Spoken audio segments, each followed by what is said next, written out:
You're listening to your number one station, RX Radio, and this is the Fatboy Show. Hey, hope you're doing great today. It is a beautiful day indeed in this beautiful country called Uganda.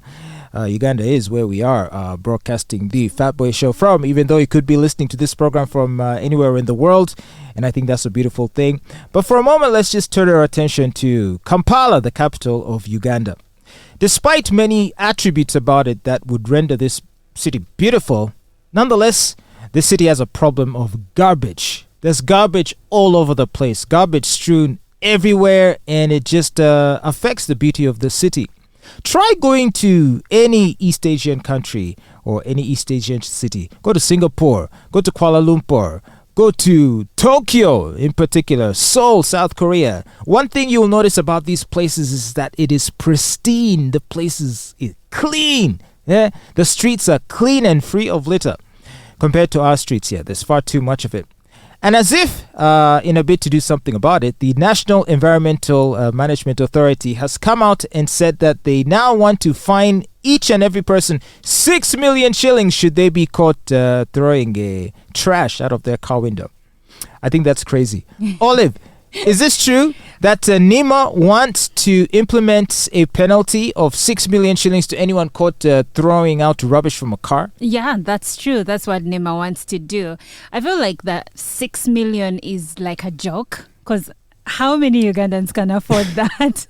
Yeah, at a time when people can barely eat, can't send their kids back to school, to say that they have to pay 6 million seems to be a stretch. It feels like a joke because if you really want people to pay a fine, put amounts that are easy to pay. I mean, amounts that are realistic. Realistic. Say 200,000 shillings like the traffic police does. Yeah. It will pinch, but you will have to pay it. But if you say 6 million, it's more like lip service. Yeah, because literally you're saying to them, okay, don't pay. Because no one's going to pay that 6 million No shillings. one is going to pay that 6 million But if the point of making this statement was to arouse public awareness about the need to keep the city clean, if only for that, I'd say maybe that was a good point. I like the thought behind it because, like you said, we have a dirty city. I think we have the dirtiest city in East Africa.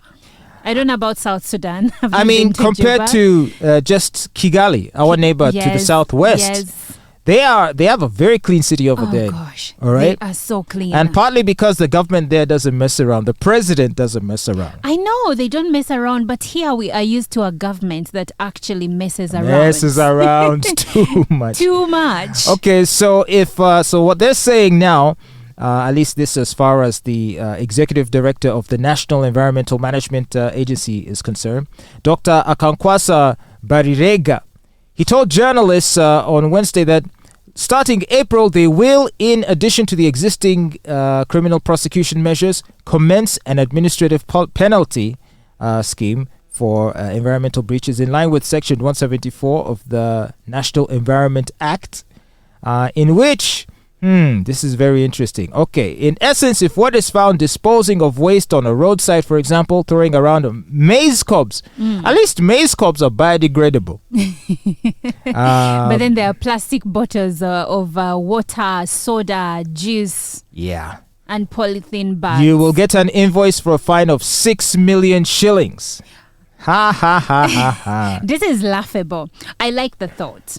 And it's high time we got a clean city. I am all for that. But let's put the amount down. Or maybe this is only applying to people that are driving. And if I'm walking, they will fine me, 60,000?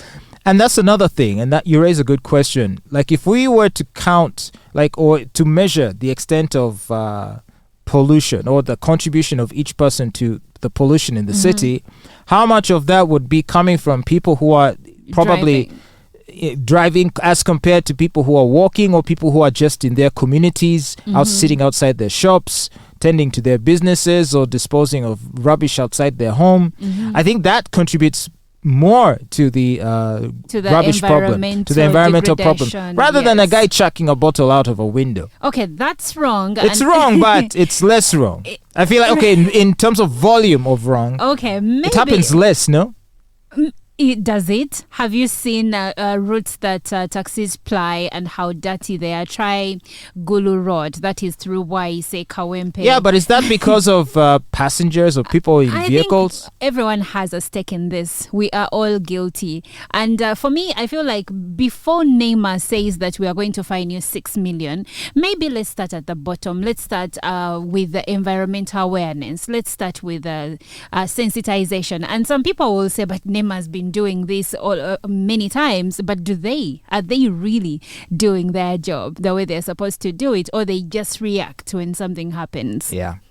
Well, obviously, better late than never. I mean, would you rather they said nothing at all? I'm not saying they shouldn't say anything. I'm saying start now. Start by sensitizing people, because they're saying that if you're found disposing of stuff like the cobs, like the plastic bottles, into a stream, into a river, we are going to fine you 6 million. Tell me, if you're going to find someone in a slum area where there are some water pathways, throwing a bottle into that pathway, and you say, it's hard to find a water channel that isn't heavily polluted, and I don't know through slum areas, and I don't know what it is with people and water channels. Because me, when I see flowing water, the last thing in my head is, let me throw rubbish in there. Do you know what I mean? And yet, if you were to go to like any slum area where there could be a small stream, or even when you there's this stream that runs through Centenary Park, you can literally smell the toxic. But do you think it is because they're literally throwing rubbish in there, or it could be that since the water is moving, it takes whatever it finds in its way and then it converges somewhere? There is that. Where does the water end up? It ends up in Lake Victoria, ironically. Yes. Doesn't it? Yes. Isn't it funny? Like, actually, all these water drainage channels end up in Lake Victoria. Yes. The idea being, though, that the water is filtered through the wetlands, such that by the time it gets to the lake, it's supposedly pure. I've never believed that. How can it be pure? Water with feces and spit and do blood you have to paint the picture? Rotting flesh. You're telling me that just because it travels several miles through a wetland or a marsh, that it's going to emerge the other side pure?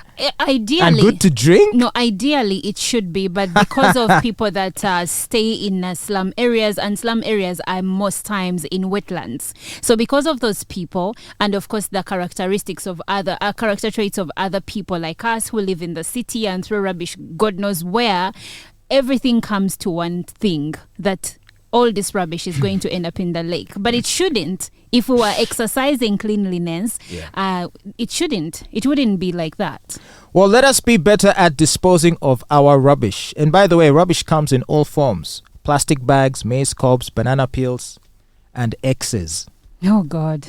Those are also trash. They need to be thrown out. No, not Don't dispose of them carelessly, because an innocent Olive is going to come and pick that person up and make that person the boyfriend, and yet he's trash. Not everyone. Not every ex. You see, if that ex had been properly disposed of and incinerated, no one would have to deal with it. Incinerated. Are you telling people to kill others? Like, I'm done with you. No one should touch you. Okay, so of course. off with you. I'm speaking hyperbolically. These are extremes. But you get my point. There's too much trash on our streets by way of basically rubbish, trash, papers, and also people, trashy people. Okay. Let's get rid of everyone. One man's and everything. One man's ex is another one's what? Dream come true. That's the problem. And they still end up being trash. But even one woman's ex is another woman's dream come true. So really? Yeah. I think trashy people follow a pattern. If they were trash to one person, they tend to be trash to the next. No. Do they change? If that were the case, then we wouldn't be having current partners, yet we have exes. We are someone's trash. So maybe you are trash. No, maybe you are trash. Well, to the trashy people out there, what's up? Let's keep our city clean.